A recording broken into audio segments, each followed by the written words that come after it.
আচ্ছা, আমরা স্বামী বিবেকানন্দের বিষয়ে আজকে কিছু আমরা জানবো, ঠিক আছে? স্বামী বিবেকানন্দ সবের প্রথম হইল গিয়া তাইনের পরিচয়ের বিষয়ে আমরা জানতে লাগবো, ঠিক আছে? স্বামী বিবেকানন্দ ভারতবর্ষের একজন মহাপুরুষ আছিলেন, ঠিক আছে? স্বামী বিবেকানন্দের জন্ম কবে হয়েছিল? 1863 সনের 12 জানুয়ারি। কবে? 1863 সনের 12 জানুয়ারি, ঠিক আছে? 1863 সনের 12 জানুয়ারি কলিকাতায় জন্মগ্রহণ হয়েছিল তাইনের, ঠিক আছে? মনে থাকবো নি কত? 1863 সনের 12 জানুয়ারি কলকাতায় ঘোষমোহন স্ট্রিটে তাইনের জন্মগ্রহণ হয়েছিল। তাইনের জন্ম হয়েছিল। স্বামী বিবেকানন্দের পিতার নাম কি আছিল? নামটা কোথায়?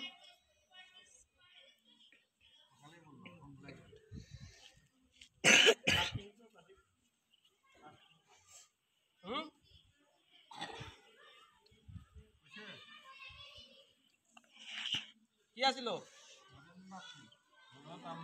নরেন্দ্রনাথ। স্বামী বিবেকানন্দের আসল নাম আছিল কিন্তু নরেন্দ্রনাথ দত্ত, ঠিক আছে? স্বামী বিবেকানন্দ নামটা পরে হয়েছে। মাতার নাম কি আসলো? ভুবনেশ্বরী দেবী। কি আসলো? ভুবনেশ্বরী দেবী। স্বামী বিবেকানন্দের যদি আমরা ভারতবর্ষের যদি জানতে চাই তাহলে আমরা কিন্তু স্বামী বিবেকানন্দের জীবনীগুলা পড়তে লাগবে। পুরা ভারতবর্ষের জানতে হইলে স্বামী বিবেকানন্দ, আমরা যে হিন্দু ধর্মের বিশ্বের মধ্যে আমরা হিন্দু ধর্মের মধ্যে কি আছে, হিন্দু ধর্মের দ্বারা আমরা কি লাভ করতে পারবো, কি আছে, এইগুলা বিষয়ে বিবেকানন্দ বিশ্বে গিয়া তাই প্রচার করছেন। সবের প্রথম যেটা জিনিস, তাই যখন 1893 খ্রিস্টাব্দে, মনে রাখবে 1893 খ্রিস্টাব্দে আমেরিকার শিকাগো শহরে, কোন শহরে?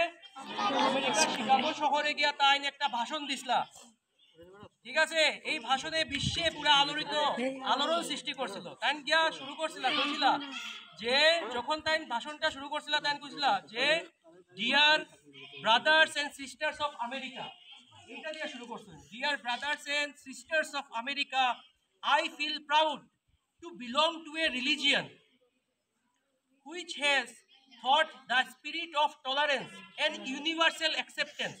দেখো এখানে তাই কিতা কথা কইছেন ধর্মের বিষয়ে, হিন্দু ধর্মের বিষয়ে, যে আমি প্রাউড মানে কি? গর্বিত। ফিল মানে কি? অনুভব করা। আমি একজন হিন্দু হিসাবে গর্বিত যে আমরা হিন্দু ধর্ম যেটা আছে এটা বিশ্বরে একাকিত্ব বোধ করা। একাকিত্ব বোধ মানে কিনা? বিশ্বের সব যতজন আছে, ঠিক আছে, সে ধনী হোক দরিদ্র হোক, ঠিক আছে, এ হিন্দু হোক মুসলমান হোক, যে কোনো ধর্মের হোক, সবের মধ্যে একাকিত্ব বোধ থাকবো। একাকিত্ব মানে কি? সবরে আমরা ভাইয়ের মতো বোনের মতো দেখবো, ঠিক আছে? তারপরে কোশ্চেন টলারেন্স মানে কি? সহিষ্ণুতা। কি সহিষ্ণুতা মানে কি? আমরা একজনে আরেকজনের প্রতি কি থাকতে লাগবো? সহিষ্ণুতা। আমরা কি থাকতে লাগবো? সহ্য শক্তিটা থাকতে লাগবো, ভালো পাই, ঠিক আছে? কোনো ধর্মরে আমরা হিংসা করি না, এটা কইছেন। তারপরে তাই আবার কইছেন যে I feel proud to belong to a religion which has taught the world the spirit of tolerance and universal acceptance. This has not only taught us about the universal acceptance, but also it treats that all religions are true. এটা লাস্টের দিকে তাই কইছেন, তাইনের স্পিচের লাস্টে, যে all religions are true মানে সব ধর্মই কি? সত্য। সব ধর্মই কি? সত্য। আর হিন্দু ধর্মের কাছে সব ধর্মাবলম্বী মানুষ কি থাকবো? কি থাকতে লাগবো? সব ধর্মাবলম্বী মানুষ এক গ্রহণ করতে পারবো, সব ধর্মের এক থাকবো, ঠিক আছে? তারপরে কি হয়েছে? স্বামী বিবেকানন্দ তাই ছোট থেকে, আমরা যখন বাল্যকাল থেকে আমরা কি করি? খেলায় থাকি, পাবজি খেলি, মোবাইল খেলি, জানি তাই কি খেলতা? তাই বন্ধুরা লইয়া তাই জিগাইতা, আচ্ছা তুমি কোন গুরুরে ভালো পাও? কেউ কইতো তুমি কোন ঈশ্বরে ভালো পাও? তাই কইতো লক্ষ্মীরে, লক্ষ্মী জপ করো। কেউ জিগাইতো তুমি সরস্বতীরে ভালো পাও? সরস্বতী জপ করো। এরকম করতে করতে তাই জব করতে করতে কোনো সময় মেডিটেশন, যেটা কই আমরা ধ্যান করলে কারে পাওয়া যায়? তাই বিভিন্ন মহাপুরুষের কাছে গেছেন, গিয়া জিজ্ঞাইছেন যে ঈশ্বর কোন জায়গায় পাওয়া যায়, ঈশ্বর আমরা কোন জায়গাতে পাইব। যখন গিয়া জিজ্ঞাইছেন, সবরে তো জিজ্ঞাইছেন সব মহাপুরুষে গিয়া, কিন্তু তাই প্রপার উত্তরটা পাইছেন না যে ঈশ্বর কোন জায়গায় পাওয়া যায়। তখন তাই গেছেন শ্রী রামকৃষ্ণ পরমহংসদেবের কাছে। রামকৃষ্ণ পরমহংসদেবের সঙ্গে যখন তার দেখা হয়েছে, তখন রামকৃষ্ণ পরমহংসদেবরে গিয়া জিজ্ঞাসেন যে ঈশ্বর কোন জায়গায় পাওয়া যায়। তখন রামকৃষ্ণ পরমহংসদেবের তখন তাই কইছেন যে ঈশ্বর পাইতে গেলে তুমি ধ্যান করো, মেডিটেশন করো। তাই কইছেন যখন ধ্যান করা শুরু করছো তখন দেখা গেছে তাই উঠিয়া কইছেন যে আমরা যে দেহটা এটা তো একদিন কি হইব, আমরা মারা যাই, কিন্তু দেহ মরি যায়, কিন্তু দেহর ভিতরে আমরা কি থাকি, আত্মা মরে নেই। এই আত্মাটাই হইল গিয়া ঈশ্বর, পরমাত্মা। এটা লাগে আমরা ধ্যান করতে লাগবো। ধ্যান করলে এই পরমাত্মা ঈশ্বরে পাওয়া যাইব। তখন তাই এই জিনিসটা জানছো না। রামকৃষ্ণ কইছেন যাও বিবেকানন্দ গিয়ে বিশ্ববাসীকে তুমি যে ঈশ্বরকে কিভাবে পাওয়া যায় এটা তুমি বুঝাও গিয়া। তখন তাই বিশ্বের মধ্যে ঘুরছেন গিয়া, তখন একদম লাস্টের দিকে তাই একটা জিনিস ভাবতেন যে মুক্তি কিভাবে পাওয়া যাবে। একটা তো আমরা থাকে না নি যে কেউ থাকে যে আমি স্বর্গে যেতাম কিংবা মরার পরে একটা মুক্তি, তাই ভাবতে ভাবতে হঠাৎ করিয়া তাই ভ্রমণ, কান্নাডায় ভ্রমণ করছিল। ভ্রমণ করতে করতে তাই হঠাৎ ঘুরিয়ে আই গেছেন, হঠাৎ ঘুরিয়ে আই গেছেন তাই ভারতবর্ষে ঘুরিয়ে আইয়া তাই নিজের মাটির মধ্যে কি করা করছেন, ঘোরাঘুরি করা শুরু করছেন। ঘোরাঘুরি করতে একজনে জিজ্ঞাসা কেনে ঘোরাঘুরি করলা, তখন তাই উঠিয়া কইছেন যে আমার এই ভারতের মধ্যে শ্রীরাম শ্রীকৃষ্ণ জন্মগ্রহণ হয়েছে, আমি যদি এটার মধ্যে ঘোরাঘুরি করিতে হইলে আমার স্বর্গপ্রাপ্তি হয়েছে। তখন তাই এটা কইছিল। বিবেকানন্দের একটা বাণী আমরা জানা দরকার। কইছিল যে strength is life, weakness is death. মানে স্ট্রেংথ মানে কি, শক্তি হচ্ছে জীবন, মানে আর উইকনেস মানে কি, দুর্বলতা হচ্ছে মৃত্যু। আমরা সব সময় কি থাকতে লাগবো, উৎসাহ উদ্দীপনা থাকতে লাগবো যে কোনো কাজ করতে গেলে। তারপরে তাই কইছেন expansion is life and contraction is death. Expansion মানে কি, বিবেকানন্দের মানে শেষ নাই।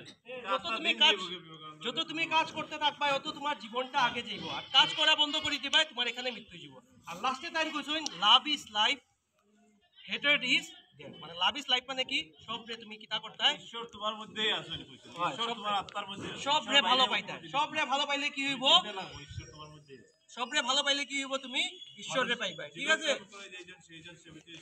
জীবে জীবে প্রেম করে যেইজন সেইজন সবিচে ঈশ্বর। মানে জীবরে তুমি কি করতে ভালো পাইতা। ঠিক আছে, কিন্তু তাইনের কি হয়েছে, কোনো একটা রোগের অসুখের কারণে 1903 সনের জুলাই মাসে তাইনের তিরোধাম হয়ে গেছে। তিরোধাম মানে কি, বাবার নাম আছে বিশ্বনাথ দত্ত। হ্যাঁ, মিসিং হয়ে গেছে, বাবার নাম আসলো বিশ্বনাথ দত্ত। ঠিক আছে, মা হইল গিয়া ভুবনেশ্বরী দেবী, আর তাইনের আসল নাম কিন্তু নরেন্দ্রনাথ, এটা মনে রাখবা। ঠিক আছে, এটা একটা ছোট মোটো আমি একটু কিছু কইছি, এই জিনিসগুলা তোমরা আরো এইগুলোর ব্যাপারে পড়াশোনা করিও। ঠিক আছে, কিছু জিনিস আমরা বিবেকানন্দের পড়লে কিন্তু ভারতবর্ষে জানতে পারবে।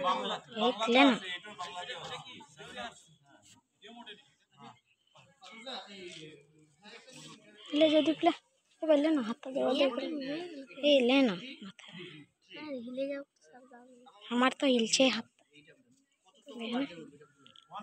हिलछे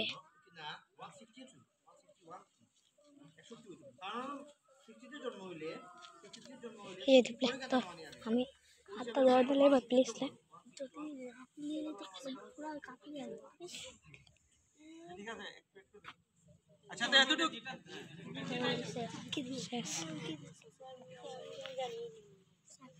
লিখেছে খুবই আসলে ঠিক আছে, ঠিক আছে, ঠিক আছে, তোমরা যাও।